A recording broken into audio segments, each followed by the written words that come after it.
Good morning and welcome back to the second session of the AEASA conference. My name is Wandi Lesihlobo. I work for the Agricultural Business Chamber of South Africa, AGBIZ. I'll be moderating the second session for the conference, and on a few house rules as we will begin our conversation and proceed.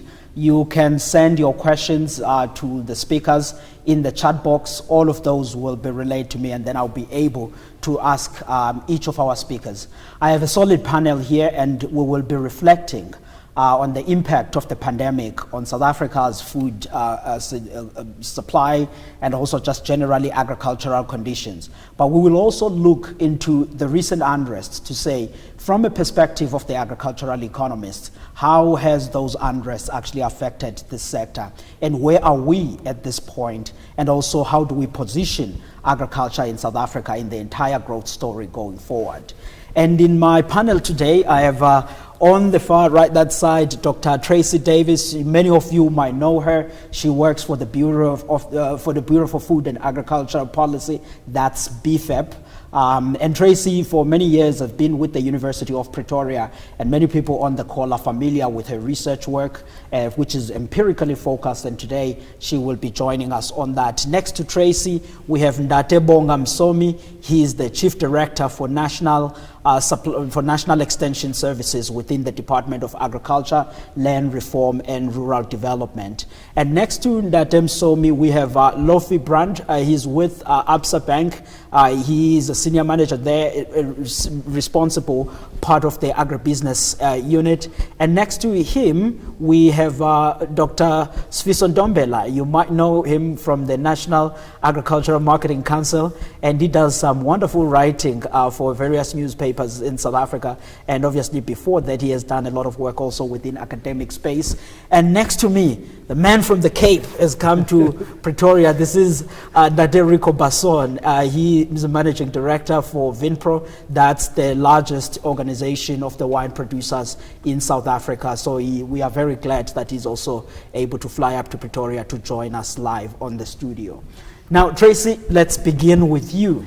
I just want to get a take, Tracy, about how did you see the pandemic impact generally in South Africa's agricultural sector from where you're sitting at BFAP? How did you observe this? We are now nearly 2 years down the line, and what's your general broad observation? Yeah, so I think agriculture, I guess, was one of the lucky sectors. So producing food was declared essential from the beginning, at least most of agriculture. So it actually had a very good year. I mean, one of the best years to date. Maybe not as a result of the pandemic, but despite the pandemic, I think the sector showed remarkable resilience, growing in excess of 13% at a time when the economy contracted by more than 6%. It was the only sector to contribute positively.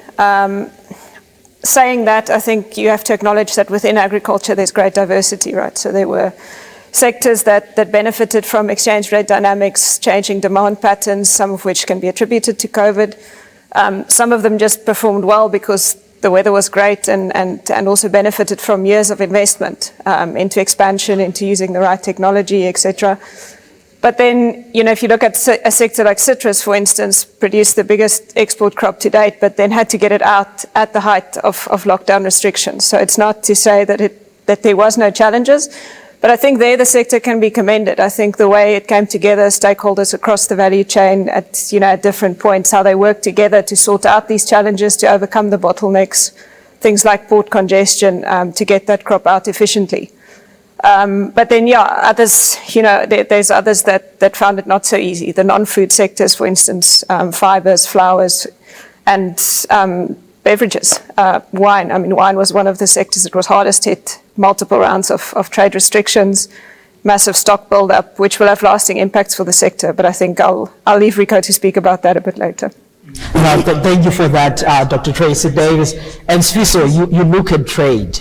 And I want to just get a sense of you building up on the points that Tracy has put forward. We all know about the disruption of the supply chains, but on a South African perspective, how did you see the pandemic nearly 2 years down the line?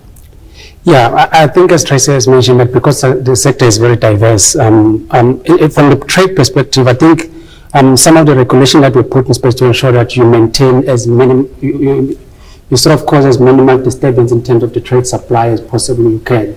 It did allow those trade export-oriented commodities to continue exporting, as you said, that during that time of pandemic as well. It's citrus, even though there were some challenges there between the movement of goods into the port and then some staff, especially the availability of staff in some of the key entry points, such as the Cape Town and the Durban one.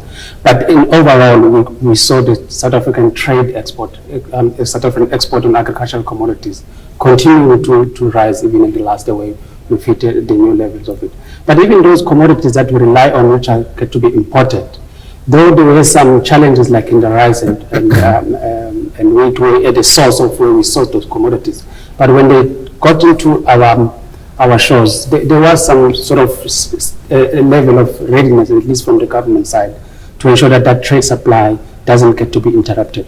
But I think over and about just the trade dwindling, one of the things which we saw during the COVID-19, especially at the peak of it, it was really this coming together of the private sector as well as the government to ensure that they take decisions with speed, especially those decisions that are required so that you don't cause additional damage into the food supply. So that was one of the key things that was really good to witness during that time. But as I said, also just to pick up on what Tracy said, there could have been also other areas which we could look at in terms of mitigating the impact of the pandemic in those hardly affected commodities which tend to be, which were more affected in it. But in terms of that decision which were taken with speed and also ensuring that the lowest of the pyramid, with those instruments or emergency instruments that were created, we started to see now the impact there of them, that it did have a positive impact where you could not find a rise of those hunger strikes, especially in the outskirts of our country. So there's really some of the good areas, or some of the good lessons that we can really learn from them, not only just in terms of how we create our trade policies, but also overall how do we work to speed in terms of providing the support measures to ensure the food system can to be maintained the way it is. No, thanks for that. Touching on many points, mixed picture, a lot of intervention done by private sector and also business. And I think to all of the colleagues, particularly in academia that are on the line, you could find documents of some of those decisions. If you go to bfab.co.za and you look under the COVID-19 material that is there, there's what is called the BFAP tracker. And I think if you read all of those, starting from March last year, you will get a sense of some of those interventions that both Sviso and Tracy had referred to. And so in the next round, I will come back to you on those points about trade and want you to link them to some of the previous statements made by our outgoing President Matlo around this point of trade. But I want to come back next to me now to Date Basson, because you experienced some bit of challenges. Tracy spoke about some of those in the wine industry, and we have all seen the difficulties faced by the colleagues there. And I want to ask the question in two layers. Firstly, what has the experience been for the benefit of many people who have not been following closely the wine industry, but also where are we at this point within the industry? What is being done? Yeah. How are we going forward? Wandile, thank you for that. Yeah, I also want to just to link to Tracy. I think from a climatic perspective, I think we are blessed at the moment. And I'm saying that because in 2017, 18, even 19, we experienced huge droughts and water restrictions. For wine, it's been a bit of a inverse on the challenges. It's been a difficult 19 months. 23 weeks without trade, which is significant, cutting 40% of your trading days. And it really damaged the industry at a stage where it started to recover, especially on premiumization, repositioning. Wine, unlike the other fruit sectors, sell more than 50% of the product locally, very reliant on tourism. And I think that's part of the challenges, that if we look at the numbers, it lost about 8 billion in terms of trade. It lost another 4 billion on tourism. And those are subsectors, Wandile, which will take some time to recover. We also deal with some of the structural damages that was caused due to decisions. At one stage last year, I think in July, there was a restriction on manufacturing. And I can remember a discussion where Consol, who produces glass, said, well, they're at a point where they need to switch off a furnace, and that might have implications, and ultimately they did switch it off, and at the moment we're dealing with a shortage of glass. We're actually importing wine bottles from Australia. Consul will recommission a new furnace, but it's going to take time. So I think these are the challenges, and then I think we'll talk quite a bit about the port congestion. It's not only our own ports, I think it is the disruption in international trade that we need to deal with, and also I think reputation as a sector, as a country, to keep on delivering world-class competitive product of quality in time. And I think those are some of the dynamics. What could we have done different? I think it was a bit of a frustrating process. Often I think right in the middle, communication wasn't what it should be. I think here and there a trust deficit. And I'm of the opinion that we could have done the restrictions slightly different, where often decisions were made to do full prohibition. In other cases, we felt that certain channels, like e-commerce, for example, could be policed, could be tracked, and would be an avenue, most certainly, for the small wineries. And 80% of the 500 wineries are extremely small, and tourism and direct sales are their lifeline. So to sum it up, I think we are rebuilding. I think it will take time because we also now deal with a large component of on-contract stock, and all the BFAT models indicate that stock will not be worked away overnight, which means that it will press down on prices. And I think around that, there are also solutions that one could follow. So I think that in a nutshell is where we are. No, thank you so very much, Rico, for that insight. Really outlining to us that while the agricultural numbers at a broad level are seemingly positive, 13.4% last year, and BFAP is talking about 7.6% growth this year, but that picture is indeed mixed, and even the interlinked industries, as Rico just referred to now. But I want to transition now to Lofi, because Lofi, as APSA and the other financial institutions, you are responsible for financing this sector. And I wonder how, at the high level, you've seen the impact of the pandemic to your clients, and also within the financial services, if you are picking up any new trends where you've had to be in a position where you have to change the way of doing business with agriculture because of all of these dynamics that are painting this mixed picture that we just explained. Thank you, Wandile. I think maybe I should start off by saying, I think when the pandemic hit, I think the one thing that was sort of something that we were all grappling with is to sort of anticipate what the next step will be. And I guess in many instances, we probably underestimated the impact of the longer term. But I think that's it. I think at that stage, there was a lot of uncertainty. And I think from a funding perspective and a financial institution perspective, you need to sort of plan for the worst. And I think initially the discussions was around availability of capital and then the potential impact. Because obviously you don't want to come in a situation where your capital are under pressure, and I think initially that was the discussions that was taken place. I think to Tracy's point, if we look at the subsequent performance, and it probably started before the pandemic, the sector overall performed fairly well. And I think there was mentioned about some of the subsectors that probably didn't perform that well. I think Rico alluded to that. Tracy mentioned the fiber and the flower industries. But overall, I think we've seen a fairly good performance on the sector. And again, I think the big driver behind that was not anything to do with the pandemic at all. I guess also from a lending perspective, the way that we approach lending is that, and I think in many instances banks are being criticized for being too risk averse and not necessarily willing to take on the risks. But I think the way that we lend is specifically to put us in a position and our clients in a position to withstand significant impacts that might happen, whether it's a drought, whether it's a pandemic, or whatever the case might be. And I think from that perspective, the funding environment in South Africa is probably well positioned to deal with a negative downswing like this. I think going back to the financial crisis, we probably see some of that as well.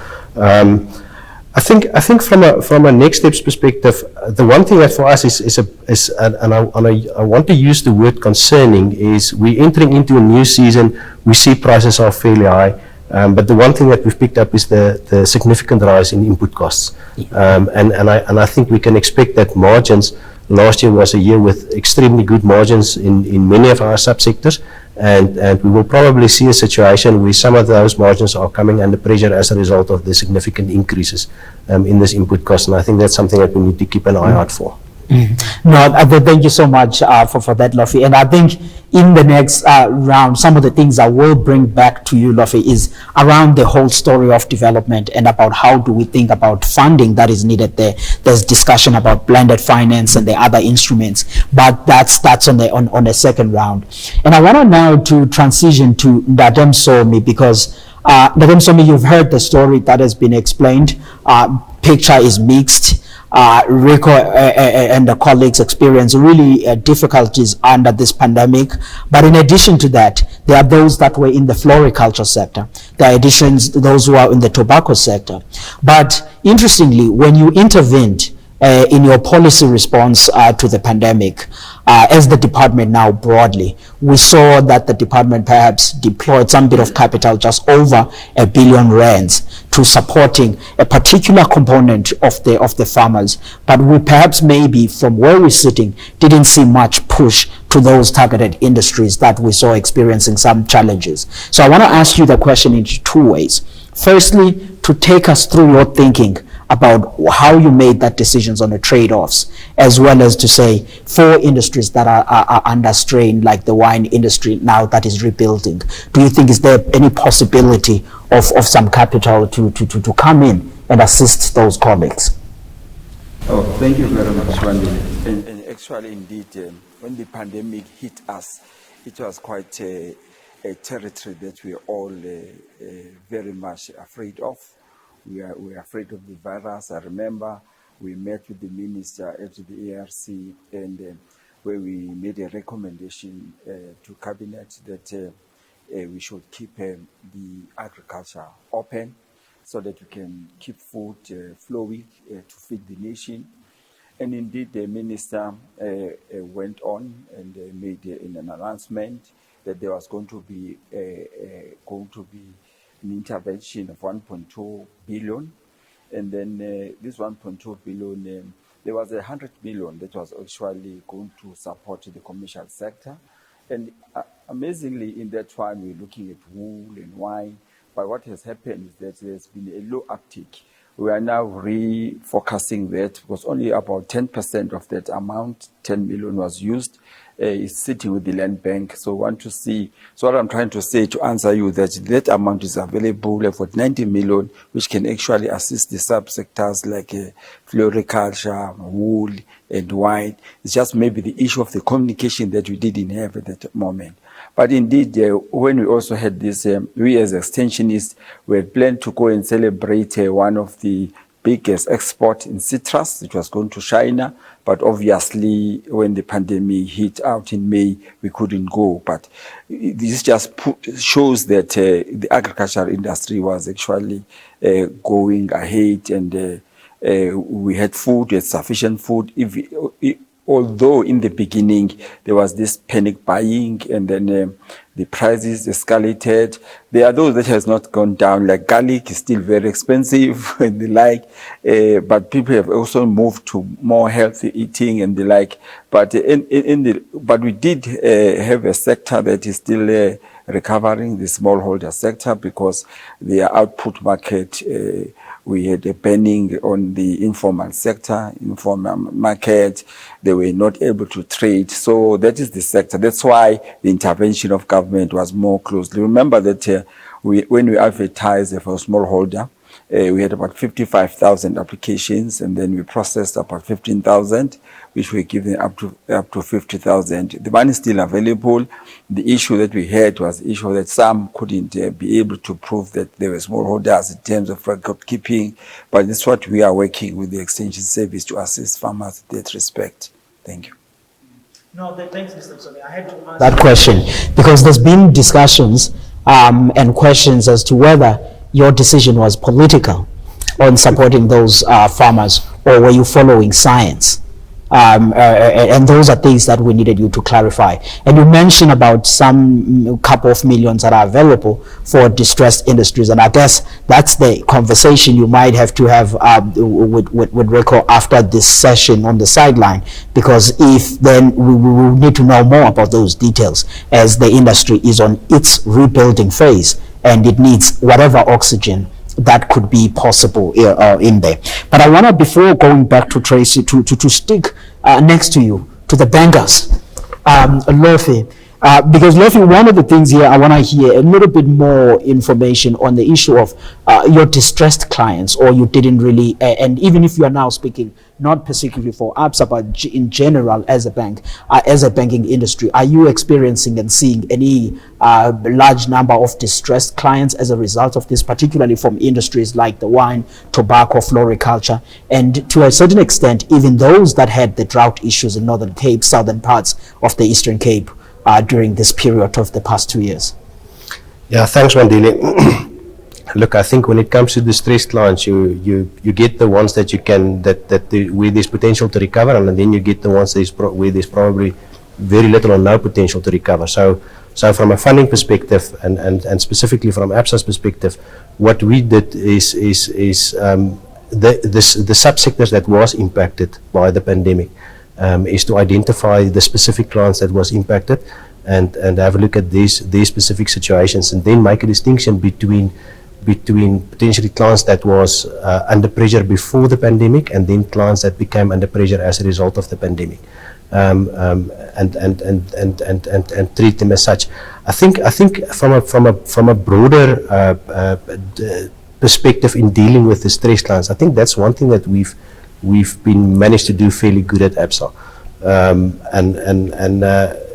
the way that we approach it, we've got specialized divisions that assist those clients on a much closer level, and seeing them on a much more frequent basis in order to be able to understand their businesses better as it goes through those difficult cycles, and that's more or less the way that we deal with these ones. But I think the coming back to your question specifically around the pandemic, the initial identification, I think that was crucial for us to understand who those clients are, where they are, and what caused that, because that put us as in the financier to try and take corrective actions with the client, whether it's delayed payments or capital moratoriums, whatever the case might be, in order to put them and reduce the cash pressure that they might have in their businesses as a result of not being able to do business.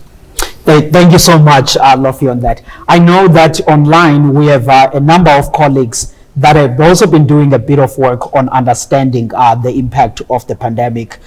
People like, for example, Professor Johan Kirsten, Ferdi Meyer, Lo Pina, Tulasizwe Mkabela at ARC, Tinashe Kapuya at Nairobi, joining us also online in some of their work. So if you have comments or additions to what we are discussing here, the chat box is open. Just drop your question there, and I will be relaying on your behalf that question to our panel here.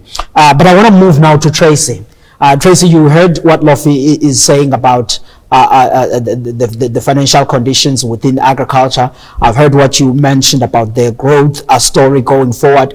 But the other new thing now, Tracy, is that we've come as a country at a difficult position.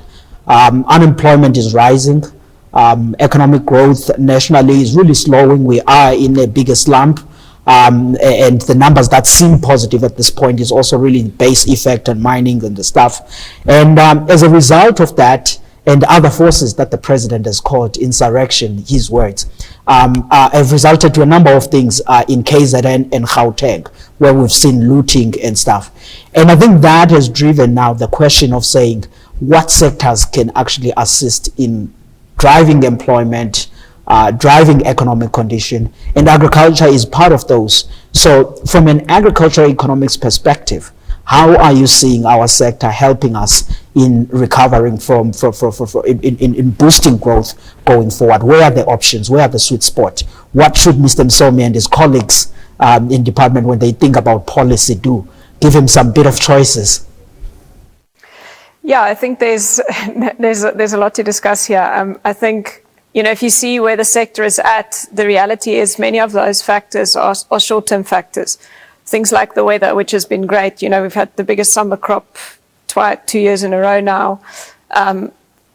Those are high international prices. Those are factors that would probably normalize over time.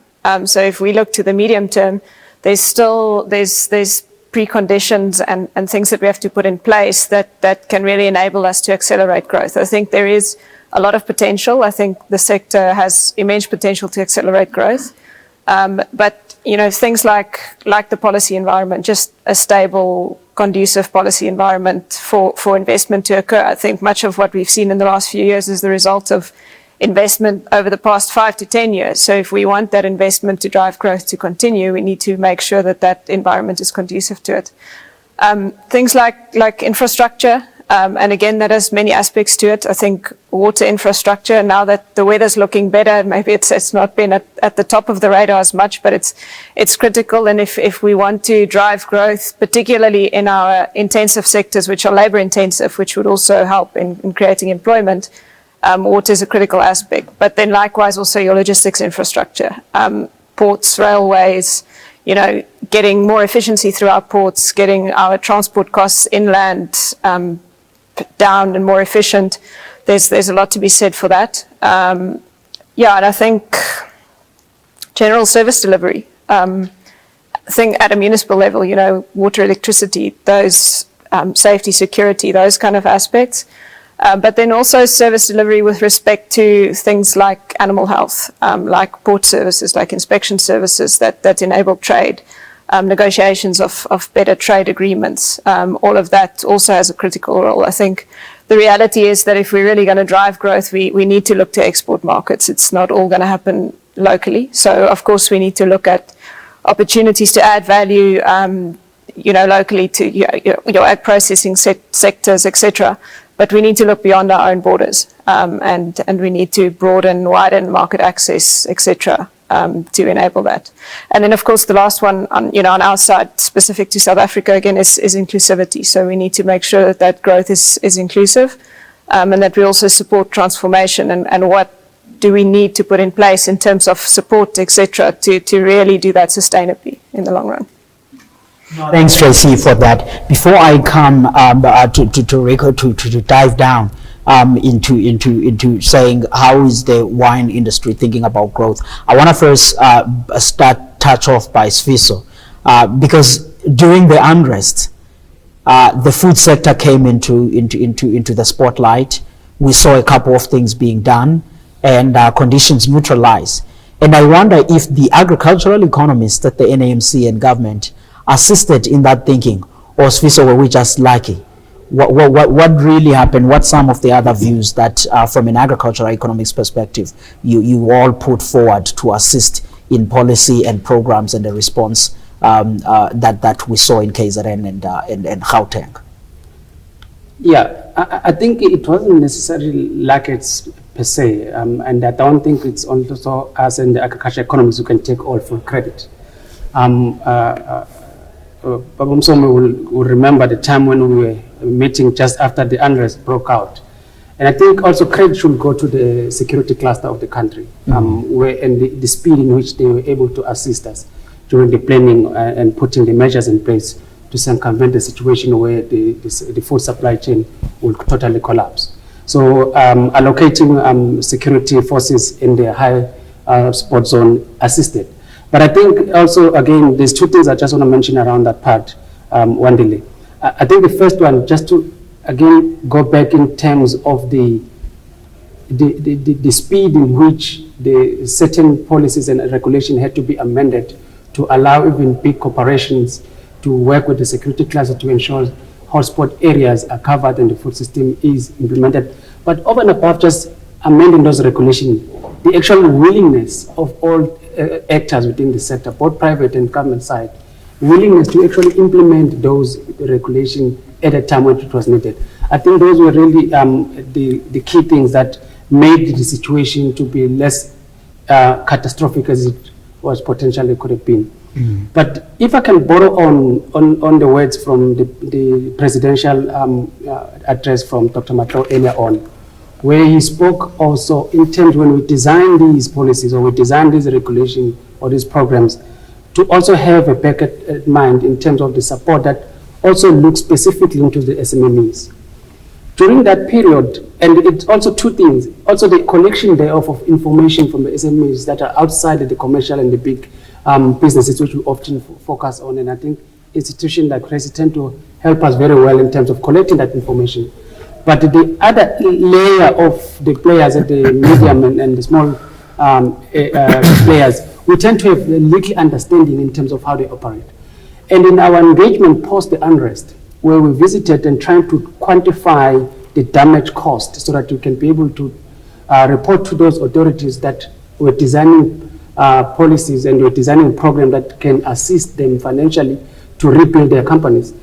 We had a variety of figures that were ranging from 1 billion to 50 billion, and we couldn't have a system to verify such kind of information, which talks to the lack and the weaknesses in terms of our information collection system. But in some of the few that we sampled, they will tell you that if it wasn't for the SMMEs and the informal traders that came in during that 2 weeks period when they have lost sales, their companies would have closed down. So what that means is two things. Not only it means that if you were to be able to create system and support measures that will also capture the sustainability of the SMMEs, you'll create jobs and you'll uplift the rural development. But it also means you are able to de-risk the already existing food system that is so complex and financially viable and also operating very well. So there is a need also of de-risking that in a sense of supporting the SMME part of it. No, absolutely, absolutely. No, thanks for those points, Sfiso. And I want to come to you, Rico, to say, from the wine industry, how are you thinking about growth going forward? What's needed? What are some of the interventions that you and the colleagues are currently discussing and planning? Yeah, Manili, I'll talk perhaps more on a micro level. I want to start with Lofi's comment on finance.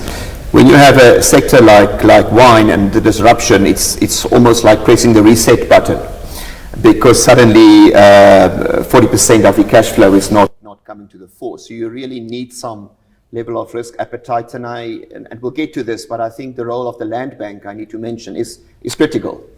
We have built with the fruit sector a financing vehicle with a jobs fund. The land bank is the main institution.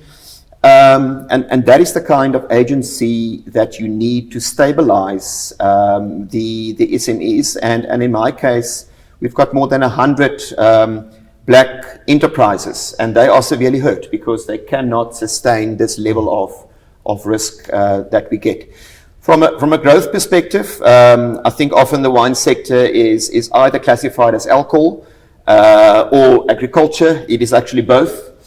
I think one of the learnings for us is that in the midst of all the debates, we struggle to get a level of understanding at policymakers that you've got, for every job on a farm, you've got 10 others downstream, which means that the wine sector has got a huge multiplier. And I think it's got the ability to create jobs, most certainly downstream. And we should talk about that as well, that transformation for me is absolutely farm gate, but is most certainly the way we can create those SMEs downstream. And I think the disruption of COVID brought us that, exactly, where we suddenly had, where wine was sold about 1% on e-commerce, it is up to 6 to 8%. It is an absolutely total new environment for SMEs, be that distribution, labeling, customers. And I'll come back to that because I think that is a topic of research. Our future would need certainty. I think the best stimulus for economic investment would be policy certainty. That goes without saying. And for us, it would mean from a master plan, that we create a hymn sheet in the middle, because we as a sector deal with 10 different departments, from health to treasury. And what you have at the moment is that there isn't a common understanding as to the conducive policy, and therefore you get double-digit excise taxation at a time where you almost need a softer approach. So globally, I think it goes without saying, without bilateral trade agreements, and this is not only wine, this is far wider, without preferential trade, I think free trade is difficult. A good example would be China, where the biggest exporter into China was Australia. We saw what happened with the tariffs. And suddenly overnight, where we want to take the opportunity, we just do not have the entrance there. And you see that the French and the Chileans take the opportunity. And I think that's frustrating, because we need to be able to be more nimble, agile, and unfortunately without having those barriers gone. So same hymn sheet. I think the alcohol policy within South Africa would look different. I think there are some tough choices to be made. And then reputation, to me, would also mean inbound tourism. We need to get to good herd immunity. We need to reopen our borders for tourists. That is a massive, massive contribution to the bigger economy. So is it possible? Absolutely. Will it need a myriad of interventions? Yes. Can it be done? Absolutely. Yeah.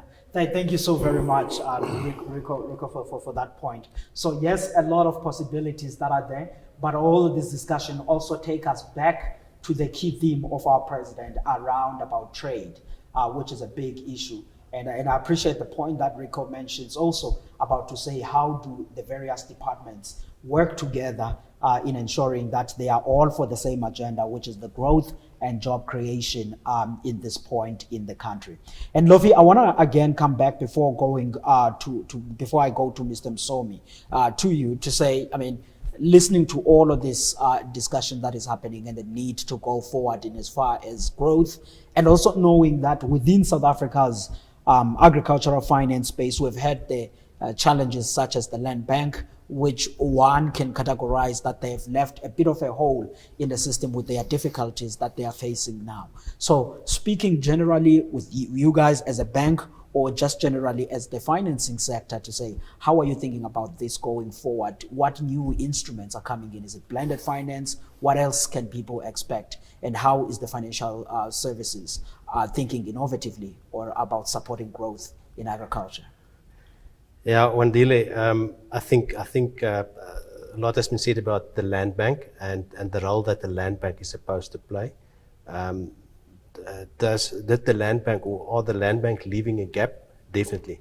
I think if we look at, and perhaps just coming, take one step back from a growth perspective. So one of the areas that we've also identified for potential growth is the development / smaller scale farmer in South Africa. I think there's a definite need there for various reasons. Then the question becomes, so what do I have, or how do I assist that farmer? And then obviously finance becomes a very critical, important part of that. The issue that we're sitting with is that and there was reference made to it. I think Rico also made reference to it, where if you're a startup business and fairly small, and something like a pandemic, or whether it's a drought or anything hits, you don't necessarily have the flexibility and the equity on your balance sheet to withstand those negative downswings. And that's what we try to cater for when we lend into the commercial environment. Now, I guess the question is, how do we create that same sort of flexibility for our smaller scale and our entry level and new entrants into the sector? And I think that's where land bank and potentially something like the blended finance can play a massive role. And sometimes I'm wondering why we haven't done something like that a long time ago, because that's probably the one significant barrier of entry that limits entrance and that limits success in that smaller scale environment. I think from a commercial perspective, there's a lot of opportunity to grow. I think And we've seen it. We see it. We spoke about the good performance of the sector over the last 2 years. We can see how our commercial farmers took the opportunity and utilized the money that they've made to expand and to renew and to replace. Again, the question coming back: how do we put our smaller farmers and our new entrants into the same situation like that, and without having sort of access to softer capital? I think that then it becomes very difficult. From a commercial lending perspective, the one thing that's a big enabler for us is equity and collateral, and those two potentially goes hand in hand. And in many instances, these farmers does not necessarily have access to, or does not have that equity on their balance sheets yet, and they don't necessarily have access to that collateral component, because from a land tenure perspective, they're not necessarily owning those farms. And I think those are the challenges. I think if we can bridge those, and again coming back, I think that's where the land bank can assist a lot. And I think that's where something like the blended finance can play a big role in unlocking that development in the development sector. No, thank you so very much, Lofi, for those points. And it really goes back to you, Mr. Msomi and Sfiso, to some extent. You work for the government, and there are some policy choices all of you have to consider, but that's not the business of the day. There are a couple of questions that are coming in, some in the wine industry, some in just in agriculture in general, which I'm going to come back to Rico and Tracy after this. And there are a number of colleagues that are online, like Jack Armour in the Free State and the others that are involved in agricultural development broadly. So you can keep those questions coming. We will have a time to get into that. But I want to go to Mr. Msomi. Mr. Msomi, you heard what the colleagues are talking about. Everyone is enthusiastic about growth. Wine industry, which was hard hit, is now thinking about how do they rebuild. You heard Rico speak about the multipliers that we get from the wine industry, which are in line with your objectives of job creation and assisting fellow South Africans on earning their livelihood. And I know that you are working on the master plan as the government in general. And I want to ask this in two layers. Firstly, to just brief us about how are you thinking about the growth story going forward. And I know that you were told by the president in the SONA, particularly your unit, to employ 10,000 extension officers to contribute to that employment. But the second point I want to ask you, perhaps this is going to be difficult, but you have academic freedom, is why should we trust you that you will implement the master plan when there's been difficulties in implementing other plans like the NDP and others? And it could be argued that the state at this point is in a far worse position than we were in 2012 when the NDP came out. And you will see the BER released a report earlier this year showing the level of implementation of Chapter 6 of NDP. But what will make this time different and make the master plan be credible? Thank you very much for the question. Actually, if you come to look at it, when we had the unrest situation, I remember it was a weekend. We had prepared a presentation with inputs from industry, and Sifiso was leading the presentation. One of the elements was that the road N3 was closed, and the yeast, 80% of the yeast is coming from a small factory in Durban. So the way we acted together, and then we had Minister of Public Enterprise, we lifted that yeast out of that small factory south of Durban into the whole country. Otherwise, if we had not done that as a collective, we were going to have a problem of shortage of bread in the whole country. So that showed that working together with the industry, we can achieve so much more. I think there is, in South Africa, we don't yet have that aspect of working together. I think maybe we can even have a rotation where people in government can be seconded to the industry, people in the industry come and work for government maybe for 2 years. I think this is what the Eastern Tigers are doing. Then that will bring down the level of trust. Then it will allow us that when people come up with research, they can be able to make sure that all those research are implemented. But then I want to come back to the issue of local production and a small producing locally. What we have now, we've got agribusiness concentrated in Gauteng. So now we can produce in outside provinces. We need to transport it in here and then process it and then and send it back on the road again. Then you are increasing the food basket prices for all these foods for the poor. So again, in the small towns, we've got remittances, we've got social grants, we've got civil servants, all those funds that actually have got trucks that bring in food to the chain stores. Then the money goes out through the banks. Of course, then you don't have something that is left on the ground. So we will need to make sure that issues like carbohydrates, proteins, cheap proteins like maize, aquaculture, and vegetables, they can be produced locally. Then you can be able to create jobs. So that is where we want to go forward in that case. But what we need to do is to work together, government and the industry. Yeah. I want to push on that particular point, Mr. Msomi, to say, what are the direct interventions that you are thinking about? You talk about potentially expanding production of various crops that will be good for food security and also implementation. But what are those direct policy levers or programs that you are currently conceptualizing? The master plan have got 8 schemes in the red meat, maize production, all the 8 schemes that we will be supporting, and also we'll be using the blended finance. I think we've had very good, excellent experiment with the Industrial Development Corporation, where there was a huge uptake in the amount we've committed, 1 billion over 5 years. So now we're busy negotiating with the big 4 banks, so that once we finalize that, then we'll also be able to make sure that there is an uptake. We de-risk for the small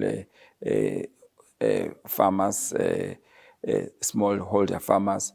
Actually, we did about 4 or 5 years ago, we said for 5 weeks at Operation Pakisa, where we actually conceptualized these schemes, where we said we dealt with issues of producer support and all those elements. On the issue of extension, 10,000 extension, I can only say watch the space, you'll see what's going to be happening.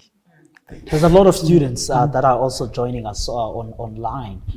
So we'll be holding you to say, where are the 10,000 jobs, Mr. Msomi? But I want to go back, and I'm gonna, before I go to Bonani's question, Tracy and Sfiso, you are partially involved one way or another on the master plan. We have academic freedom here, so you can be frank. We are all friends. About just 100 of us online. Is the master plan sufficient, Sfiso, to give us the growth and maximize our potential? Pretend is not there.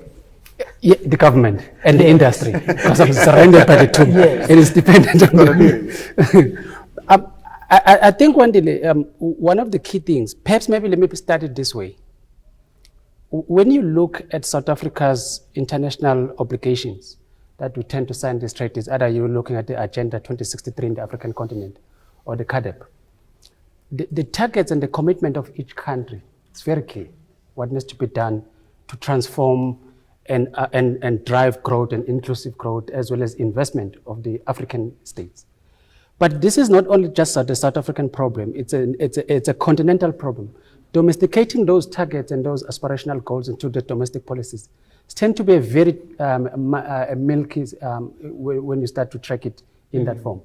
Now you're asking whether the master plan is sufficient and will be implemented.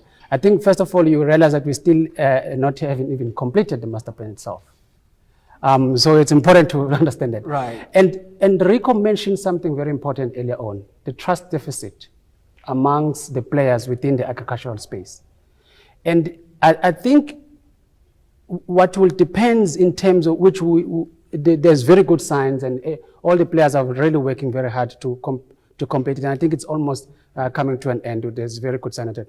But right. It is its implementation and success thereof of all the issues that we're speaking of will really depend on the level of engagement, as well as on the level of commitment, both from government and from industry side, in terms of making sure that when they agree on what needs to be done, also the implementation and the willingness to do the implementation tends to be done. And I think that's a key for the master plan to be a success. If government and industries can get that and go beyond the trust deficit issues. Because we've seen them, it's possible. We've seen them during the unrest.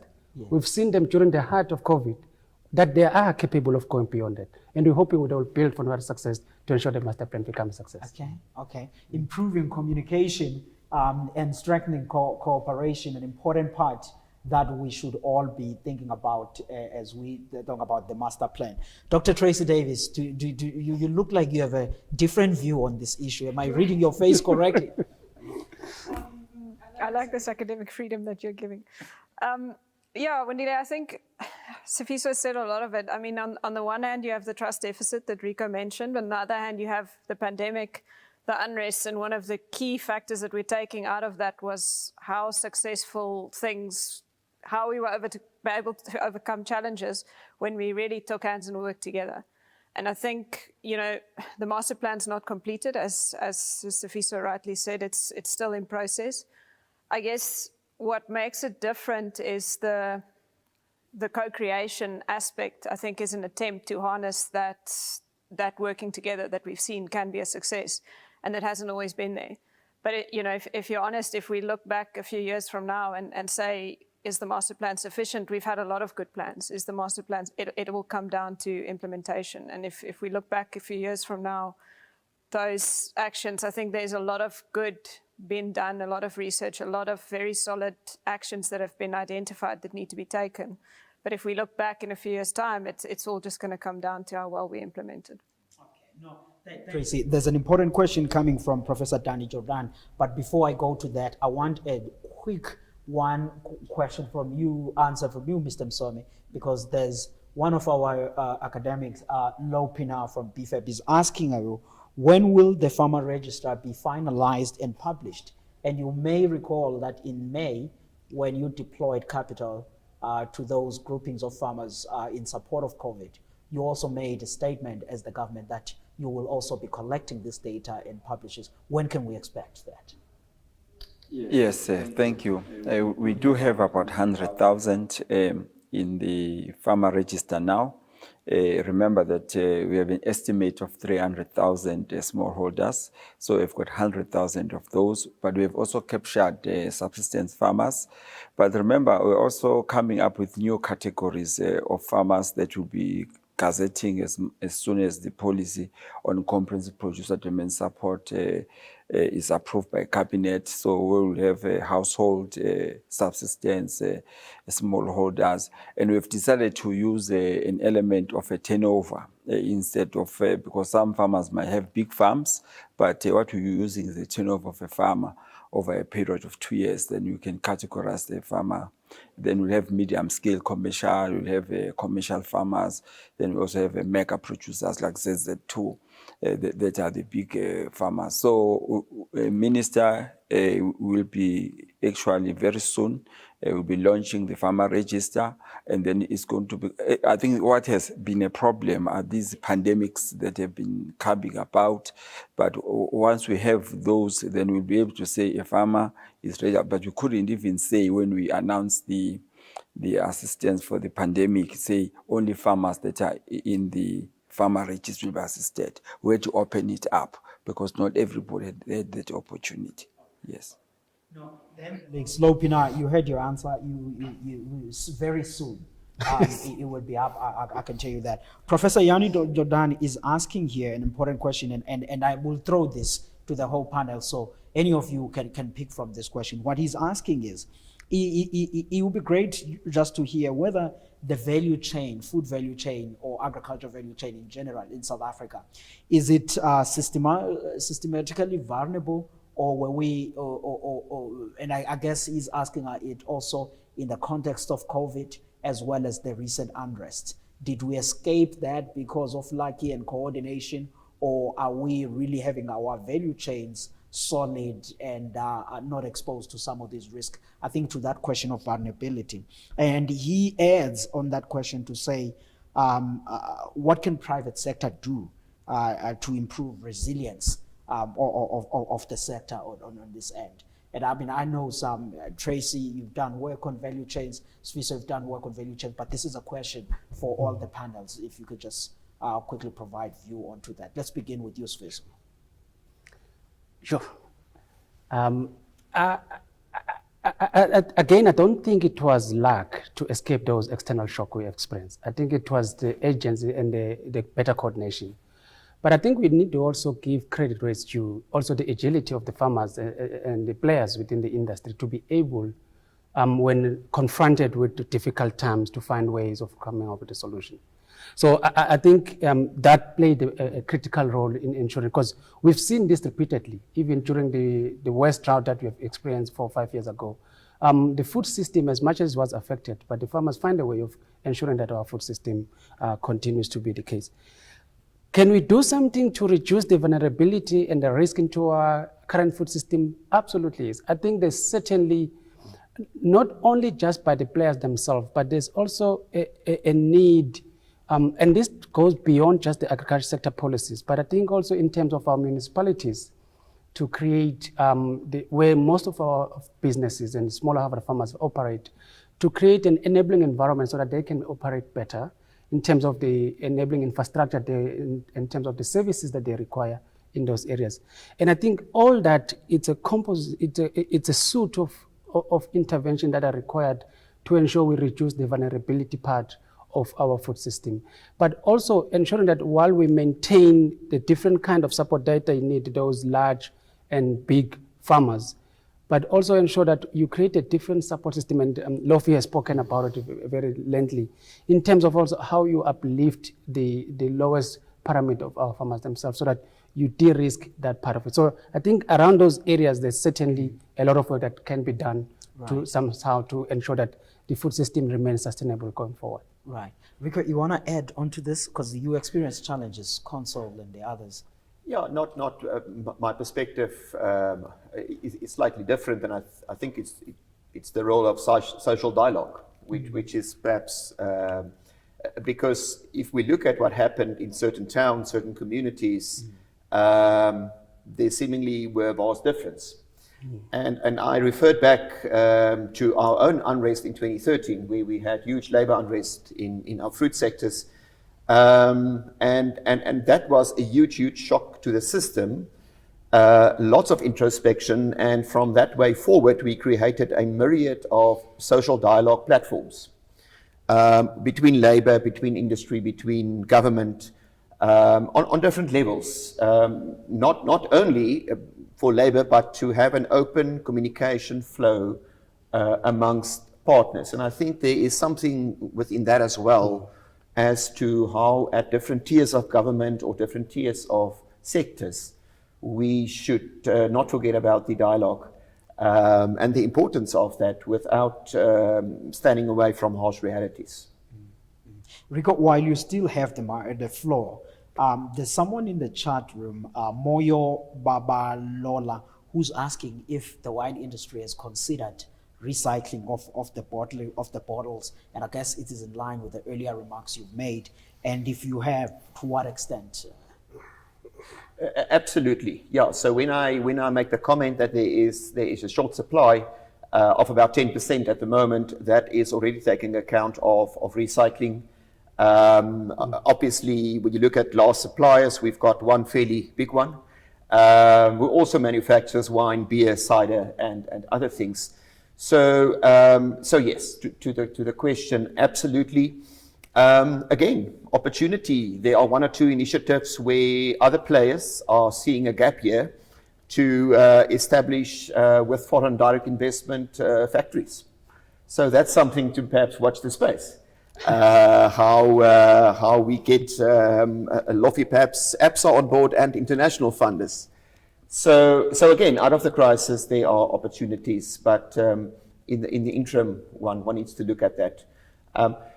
I want to make a point about the caution about short-term and longer-term view as well, and perhaps, Wadili, you'll get into that. But short-term, I think we've managed this crisis fairly well.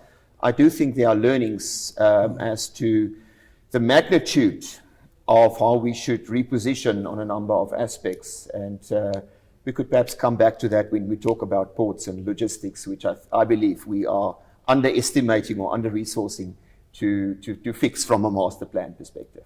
Yeah, that's the question. I'm going to come back to you just now, and I will escape you and let you drink some water and go to Tracy with a quick one. Tracy Bonani here is raising an important point. Bonani is an agricultural economist from the NAMC.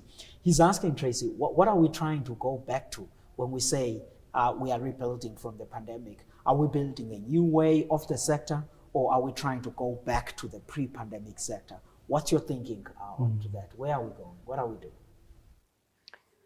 Yeah, that's it.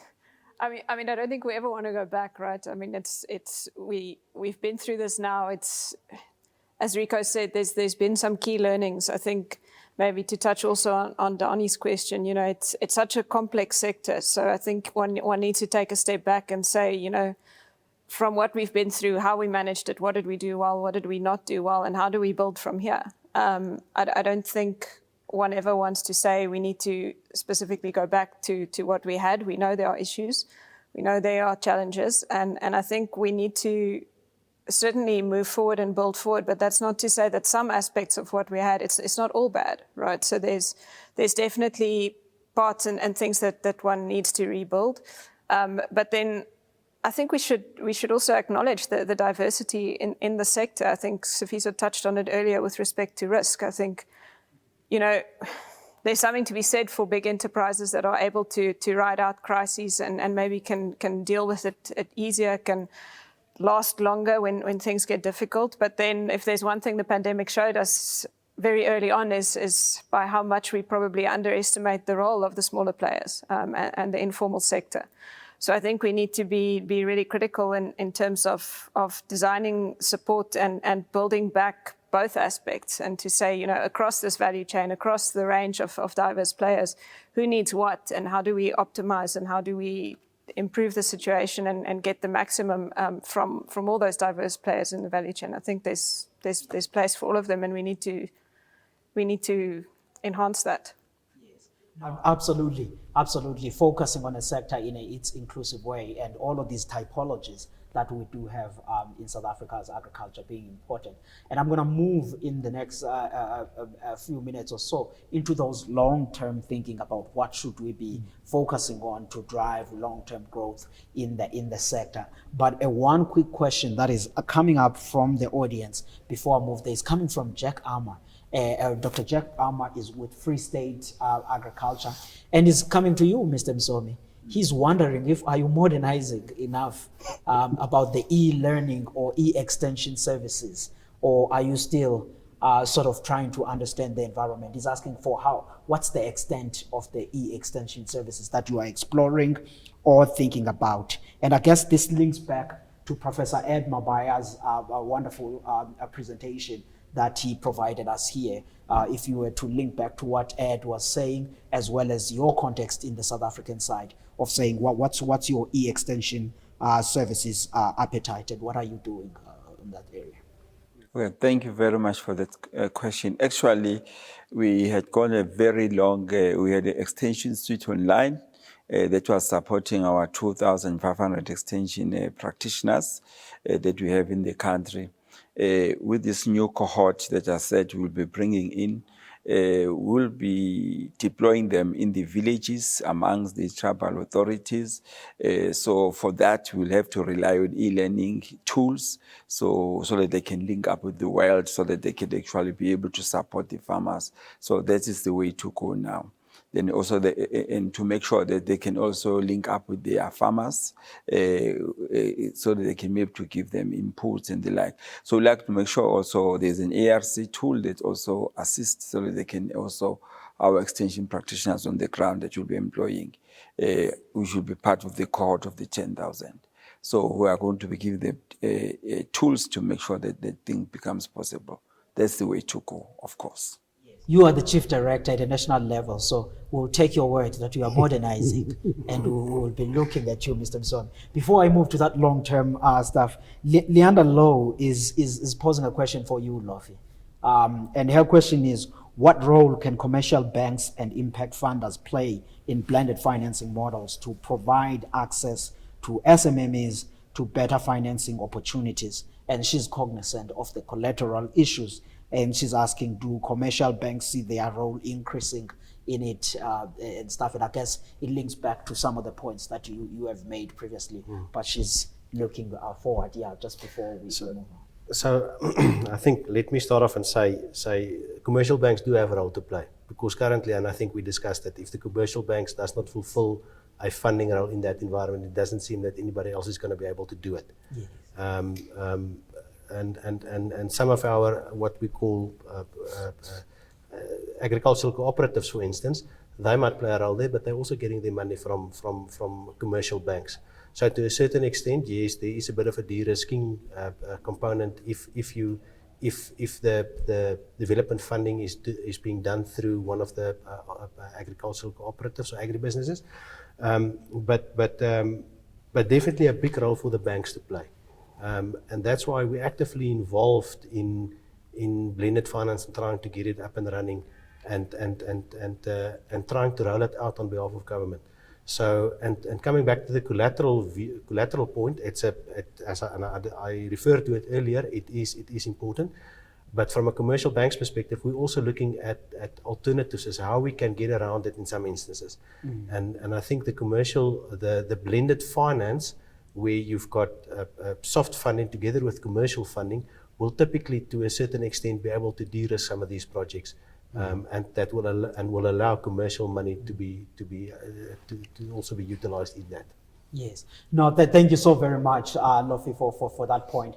And I guess for really the colleagues that are online, particularly to some of our colleagues that are stationed at the universities, you can pretty much pick from this discussion that there's a number of challenges that we do face, number of interesting developments that are coming from the financial services, supply chains, and these are all areas that I think they need increased research also from us as agricultural economists to really add perspective to this. As we head towards the last round of this discussion, I want to transition now and move towards the long-term thinking around this. And I'm going to begin to the gentleman from the Cape next to me here, Rico, to say, as we think about reconstruction, we hear Sfiso, Tracy, and Mr. Msomi, they mentioned these big words, master plan, and I want all of you to stop that now. And you will speak about more direct things onto that. And I want us all to think about the direct interventions that are needed to support long-term growth in South Africa's agriculture. To say, when Mr. Msomi sits back with some of his colleagues in government now, not only in Department of Agriculture, what are some of those long-term interventions that we do need for long-term growth? Rico. Thank you for the question. Look, I think from a government industry perspective, I think the industry by itself is fairly well organized. And I think that also proved its value in the midst of the crisis, the unrest, the ability to operate with speed. I do think the commodity bodies or the organized agriculture should play a more direct role into your question, Wandile, to play a more overarching, holistic view when we plan the ports or replan the ports. Because I believe private sector will have to lead that investment. And it's not only agriculture, it is obviously a far wider spectrum, and it's also imports, which somebody said. But my concern is that at the moment we are talking about it, every commodity is looking at its own interest, whilst we know there is a wave of production coming, which we need to get out. So I think my first comment would be that agriculture, the private sector, organize themselves around how they can lead and then play a role with government supporting around things like port and infrastructure. Secondly, we haven't really touched on water. I do think that security of water and the opportunity of how we can do a real wide land transformation. I mean, there's one or two projects in my sector, the Brandvlei Dam close to Worcester, where with minimal investment, we can transform 5,000 to 6,000 hectares, which will not only be wine, it will be fruit, berries, a number of things. But that needs some political will. It needs, obviously, clarity on beneficiation. The frustration is that it's just taking too long. and we get stuck, and then you find that investors move on, one dealer. So I would like to see that we look at these investments where we don't always go to the fiscus first, but we look at some of the unlocking of what I would call political will, of signing off of frameworks, and that we strike a balance, and that the partnership is led private sector, I believe, and supported by government. So those are just, I think, two examples. The quantum of what will be needed to get this right is big. We'll have to resolve from Maputo all the way down, I suppose, to Saldanha. Again, can it be done? Yes, it can be done, but we will have to act with speed. We cannot sit here in 3 years from now and say, well, we're still planning. It's going to be too late. No, thank you so very much, Rico, for those very pointed input and useful. And I like the point you're raising about water. I like the point that you're also understanding the fiscal constraints and saying we need some sort of cooperation between business and government onto that. But still, Rico, sitting with you here, there's an important point that is coming up from Professor Ed Mabaya, and he's making point to say, look, this pandemic has led to many African countries prioritizing the domestic value chains as seen as a way of building resilience against shocks like pandemic and stuff. And it is asking, will this adversely affect South Africa's exports to the region? You may speak about this in general or speak about it in a wine sector. And Sfiso, after Rico, I want you to think about this, also this point that is coming from Ed. Absolutely. I mean, from listening to the earlier speaker and the main speaker of the day talking about Africa, it is a massive opportunity. The challenge we face is more on the non-tariff elements, crossing borders, tariffs that is still not equalized around that. And yes, so we export at the moment about 5% of the wine. Is the opportunity massive? Absolutely. But then we need to get around not so much, as I say, the tariffs, but the non-tariff matters. I think that those are far bigger than what you think. So Africa is what we believe a medium-term opportunity. We think it will take some time to get around some of this, but that it's key and core for us. It's absolutely true. So I hope I answered the question. No, you did. And I also want to put it back also to some of our colleagues in academia on the line to say, look, this is one of those interesting papers that for Agricon, one would really be thinking about it, to say, how is the pandemic changing? Tinashe, if you're on the line, that's an important research paper, which Prof. Kirsten can expect from you soon. I want to move on to you, Sfiso, linking that question and also then some of the key long-term intervention to support growth, building up from the points that Rico had mentioned around about trade, around about financing cooperation. What is your thinking from an AMC side around this long-term thinking at Ed's point?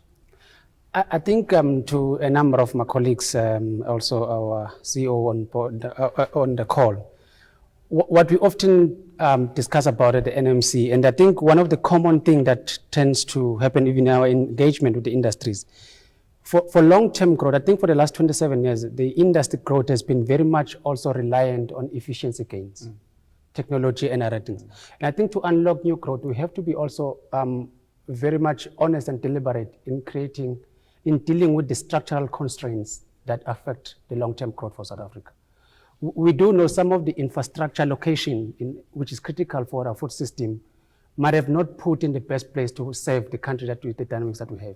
So revisiting the structural construct of our agricultural food system will only be able to unlock growth in the long term. So I think that's the first thing that we need to be looking at.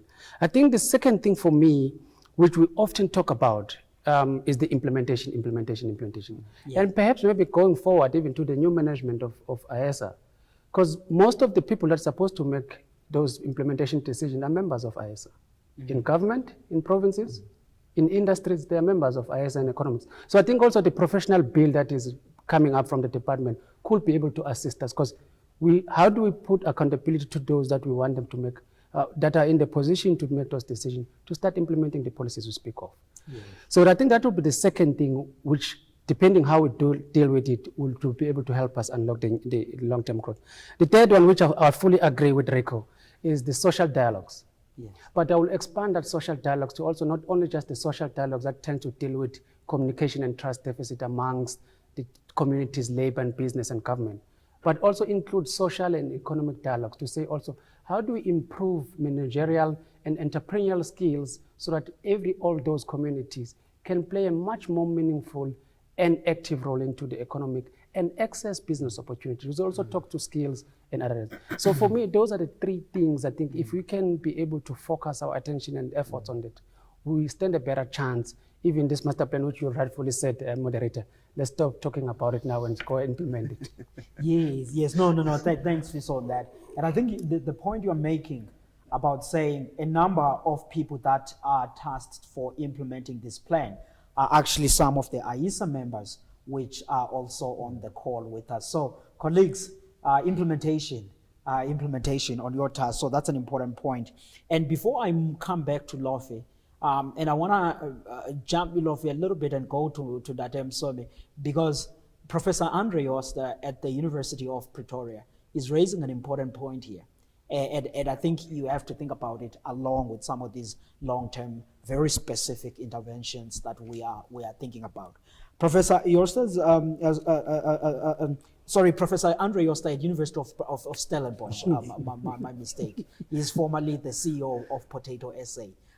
He's asking a question of saying, understandably, we put a lot of pressure and emphasis on the banks, but what are we thinking about in as far as the skills? And he speaks here as someone who has really been amongst the producer organizations. You yourself know the work he has done at Potato SA and some of their development programs that have been there, and even prior that with the NAMC in some of the responsibilities there. So yourself, what are you doing? How are you thinking about the skills in the farming? Because Lofi will look for a jockey that is also promising and have some insights and knowing how to do the farming business. I want you to speak about the skills component. Thank you.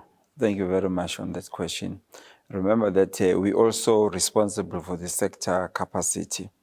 We also sending students to China, to Japan to acquire skills so that we are actually they get that international training experience. We also have our students being sent through locally. But what I would like us to say is that what I propose that we'll need to have a rotation of people from the industry coming to government, going to academia. That will assist so that we deal with the issue of trust deficit. And again, when we go to the master plan negotiations, I'm trying to say, let us come together.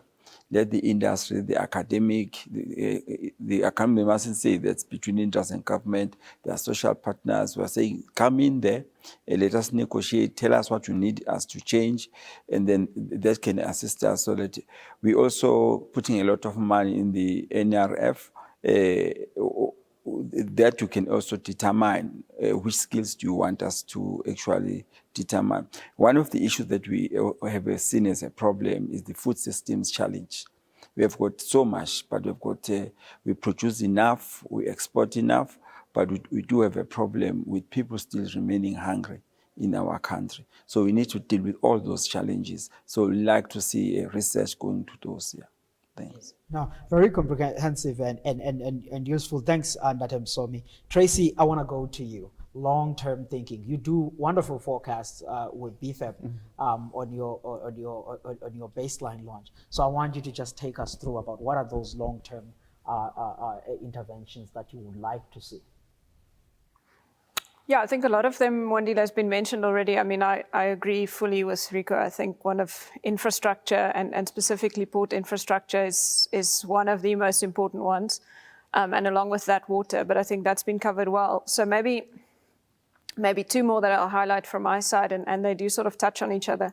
One thing we've not really spoken about today is animal health. And I think, livestock is almost half of agriculture.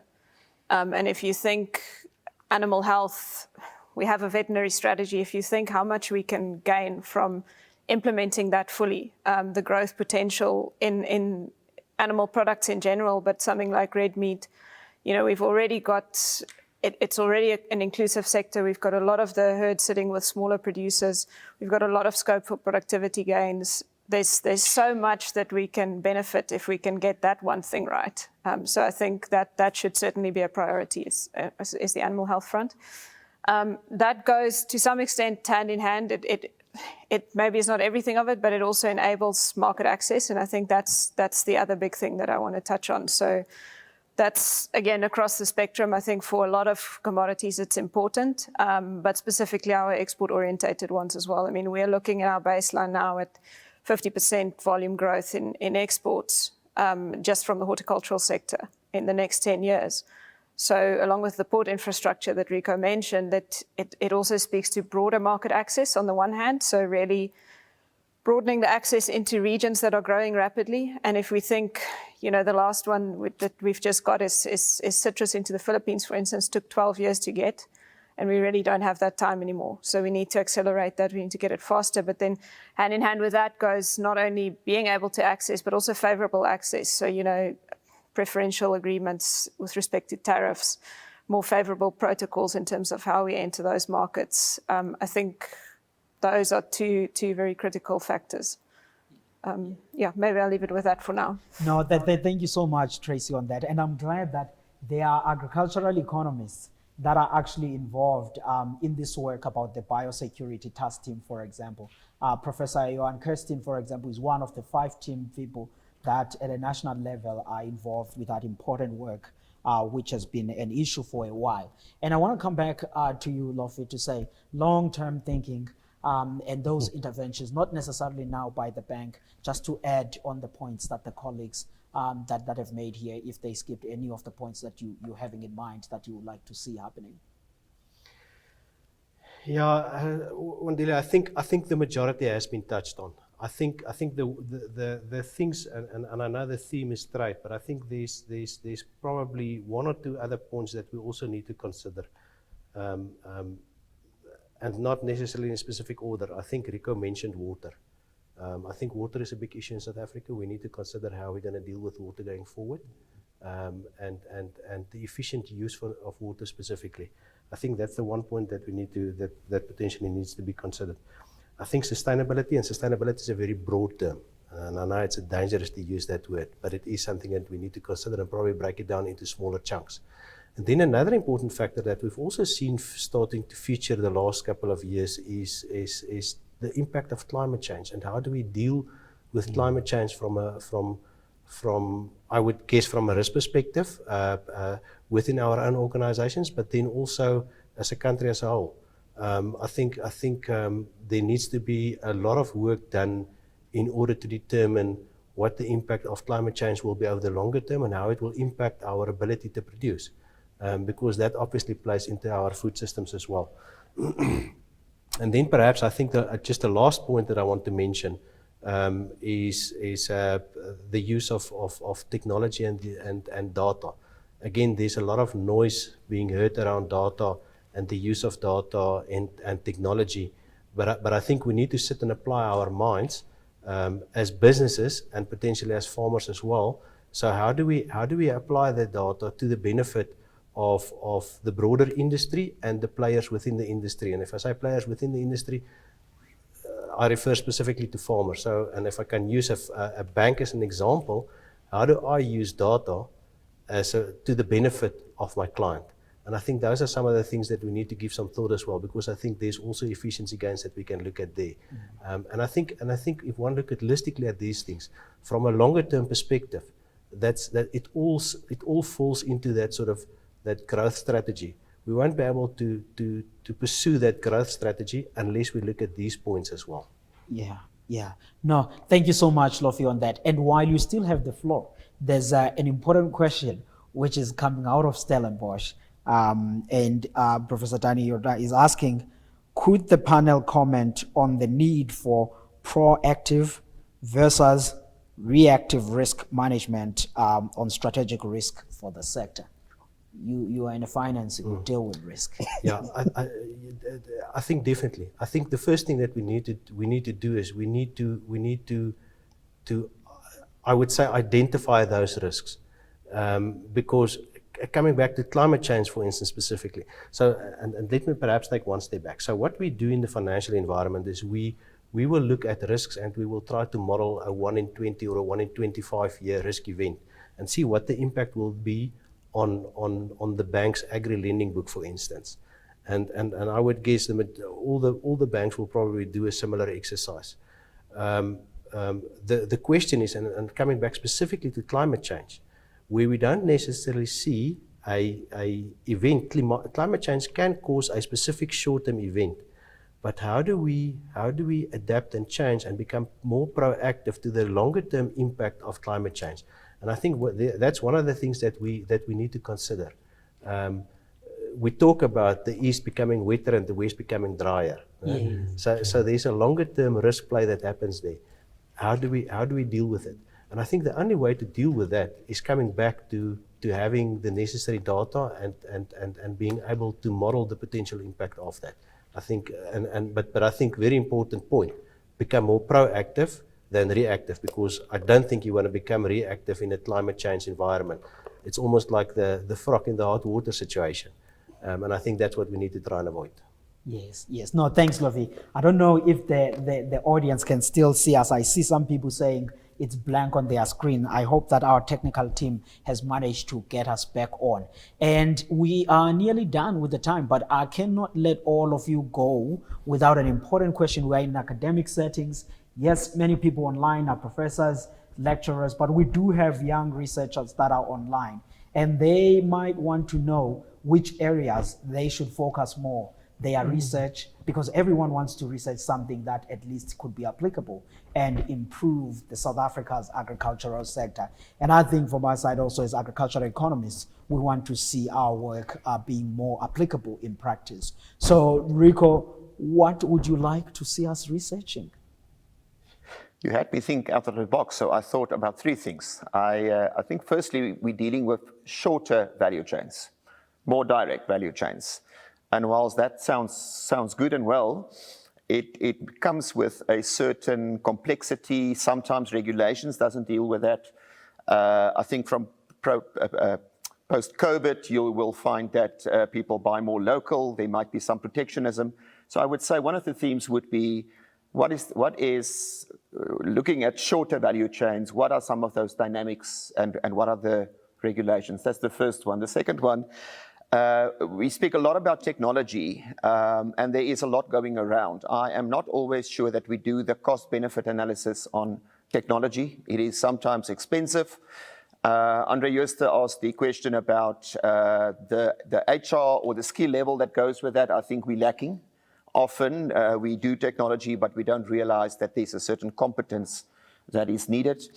And then I think Stellenbosch is interesting with a very interesting project called data scraping, which deals with actually not only looking at the normal integration of data, but really looking at different platforms and sources.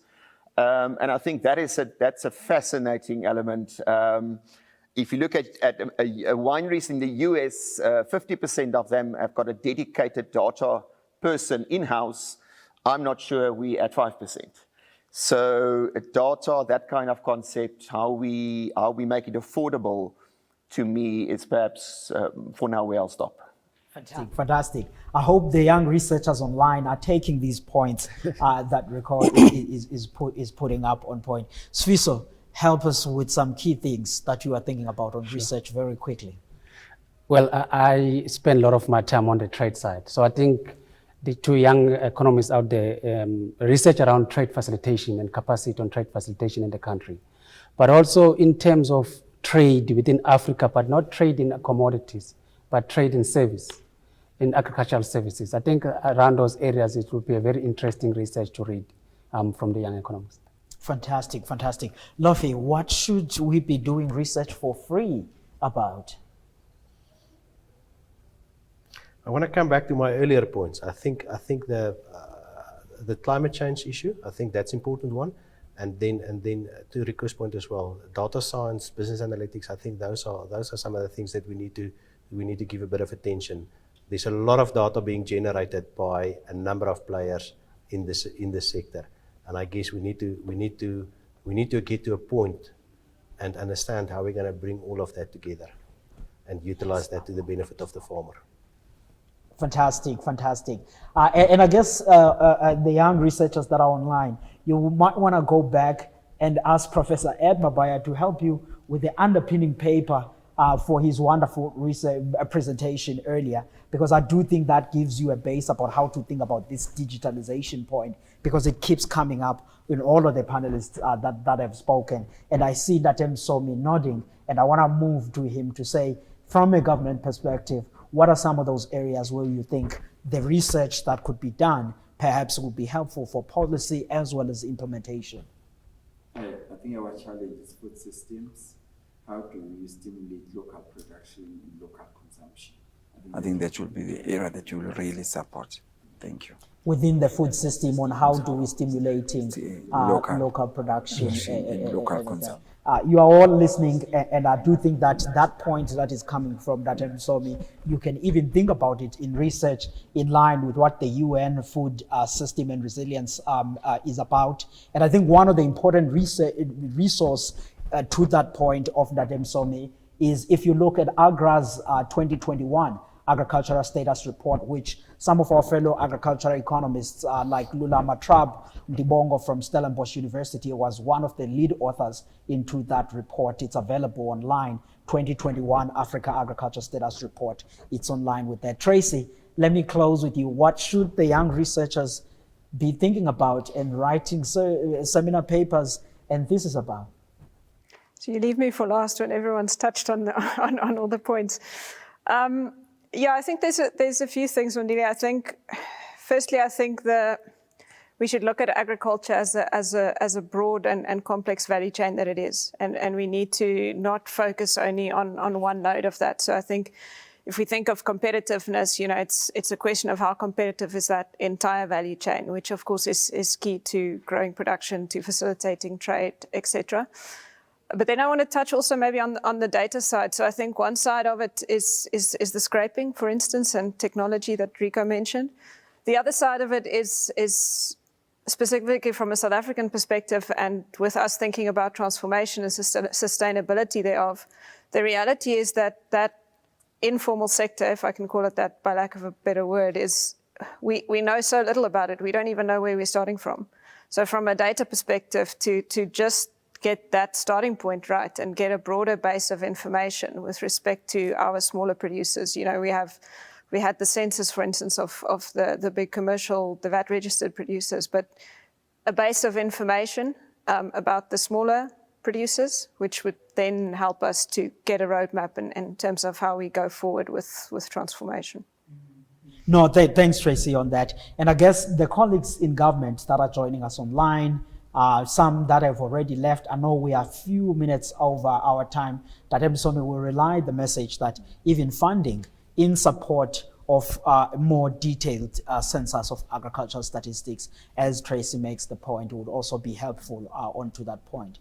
And I want to thank all of you for making the time to be with us here. I know logistically coming from the Cape, and we really appreciate this, Rico, that we could interact with you in person. Sfiso from the NAMC, I know you have a lot in your hand, but you managed to make time for us, and we are grateful for that. Natem Somi, you were already in meetings while we were in the venue at the back, but you've made time for us, and we are so grateful for that, and we want to thank you on that. Tracy, I know you're dealing also with a lot, and we are thankful that you could join us. And all of this wouldn't have been possible without a support for the AEASA conference from our sponsors at ABSA Group, and we are so thankful to Lofi and the bank for making this possible for us. And I will leave that closing word to you, Lofi, and we are very thankful for your support. Thank you, Wandile. So I think first of all, for a closing, I must say someone did mention that I need to do a closing, and I actually totally forgot about it. And standing here and thinking what I need to say, the first thing that came to mind is I think the fact that this is an organization that is 60 years old, and I think we owe thanks to a number of people before us who started this and to kept it going for 60 years. I think that's a massive accomplishment, and we're definitely looking to the next 60 years. I think from an APSA's perspective, thank you very much for including us in this event and allowing us to be a sponsor of this event. And we will definitely look out for the next one, and will be involved if you would allow us again. I think then just perhaps one or two comments around some of the thoughts that I've picked up today, and I think there was a lot of talk around implementation, and I would say to a lesser extent, different sides of the sector working together, and I think it's time that we as a broader sector then consider how do we bring AEASA, the private sector, and the government closer together in order to the benefit of the broader sector. I think there's an opportunity for us there, and then just perhaps a last point that I would like to pose to the management, the challenge. I think there's a lot of good information being generated that we in the private sector does not necessarily have sight of. Some of those research documents, and I think there's an opportunity to put it out somewhere where we as a broader agricultural economist family can have access to it and also see what's happening in academics, because I think it can guide us as well in the private sector. So from that perspective, I think I'm not going to say anything anymore. People have said quite a long time. Thank you very much, everyone, and looking forward for the next one next year. Thank you very much. Thank you, Dr. We will definitely, the new management will take you up onto that point of ensuring that the work that is generated by our society really does go and be distilled into a tangible and digestible material. And as AEASA, we are good-hearted people. We will never say no to your generosity to continue to support the association even in the upcoming conference. So we are thankful for that. And now, as you all know, 6 decades of AEASA. We are finally here and we are celebrating. And those of us who have managed to be here in Pretoria in person, we will be able to enjoy this cake. But I will bring in our outgoing president, Dr. Matlo Kalaba, to really congratulate you, sir, for the 60 years onto this and for leading us under a difficult year that we're coming from 2020. So congratulations. I will give you a fist so that we are all compliant with the times. I'm not wearing a mask, but I think we've done the compliance pretty well throughout the session. But thank you, Wandile, for convening and facilitating this discussion. Furthermore, I would like to thank the panelists who were here sharing magnificent insights into what's going on in the industry in our sector. But I am here mainly for the celebration. As you've been, mentioning that AEASA is turning 60 today. And can you join me in the singing? Can you sing? I can't, but I can risk it for today. You have to risk it. Come on, let's risk together. But anyways, on a serious note, well, this is really an important milestone for the association. Then many associations which were formed at the same time as AEASA, very few are still existing today. And thanks, and also pay gratitude to all those who played a role in finding the association, in building it, progressing it, and making sure that it reaches 60 today. If AEASA was a person, it would have been the first in line for vaccinations as we're talking about compliance. So it is really a massive moment. But with this just short period of time, I just want to say to the members, wherever they are, they participated, they have shown support, interest by participating, asking questions, engaging all the presenters today, as well as in the earlier sessions. It is that kind of support and interest that is building and making AEASA what it is. So we really thank them. But on the spirit of thanks, the panel, I can't thank you enough, because the comments were coming through indicating that good days are back, because last year we didn't have conference in any format. But that excitement is slowly returning, and thanks to you for sharing for the insights and the information that came through. There are several institutional things that I really need to mention in this case. Studying with Lumiko, the IT team that put all the show that you've been seeing, and I've been told that it's been really professional. It is really enjoyable watching and participating in, and it wouldn't have been possible without Lumiko, the team behind all this. Then, Lovey, wow, you put a very important message at the end. I can't repeat it, but thanks to you, thanks to AEASA, thanks to everyone involved in your institutions, thanks for the support. And it's not starting now, it's been through with the association for a number of years. And like you put a challenge to us, we will take you on that. But that is also the spirit that we want in the sector, in the association, pretty much in the country when you think about it, that kind of cooperation and engaging with various institutions that, or stakeholders in this case. The National Agricultural Marketing Council, most members know about it. NAMC is also the home office of the association, and throughout the administrative processes take place from the NAMC. NAMC staff are part and parcel of AEASA admin, and Sfizo, thanks for taking part, but the organization, as a whole, has been really good to the association, and we're looking further going forward. The IFAMA, International, I'm going to forget the full name now, International Food and Agribusiness Management Association. Melissa is going to have a big fight with me over this. They have really been supportive, assisting on the background, sharing some of the platforms with us in preparations, and we want to thank them. So all those institutions, associations, of course, the MENCOM, AEASA MENCOM played a very important role. As the current term of this MENCOM is left with hours, thank to all of them. I can't mention them by names now.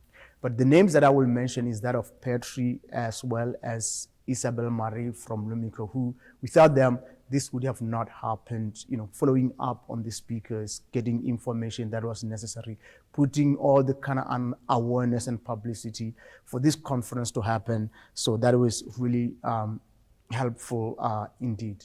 I also want to thank everyone else who played a role in case I have not mentioned them and in making AEASA what it is.